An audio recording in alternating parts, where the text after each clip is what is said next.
ভাই আসসালামু আলাইকুম। দেখুন বন্ধুরা, চাউল কিনতে গিয়ে আজকে কি ধরা খাইলাম। এক বস্তা চাউলের দাম 1400 টাকা। কি খাবো কোন? কিছু খাওয়ার মতো নাই। এত দাম হলে আমরা গরিব মানুষ বাঁচবো কিভাবে? দেখুন চাউলের বস্তার দাম। তো চাউল কিন্তু অনেক ভালো, আপনারা দেখতে থাকুন।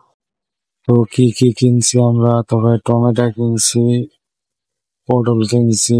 পটল 70 টাকা, টমেটো 50 টাকা। যা গ্রামে 10 টাকা কেজিও খায় না। ভাই কি কিনে খাবো ভাই? কিচ্ছু কেনার মতো নাই ভাই। এত দাম হলে আমরা পারবো কিভাবে? বেতন পাই 2 টাকা, খরচ হয় 7 টাকা। এখন চাউল কোনো ভালো আছে, কিন্তু দাম অনেক।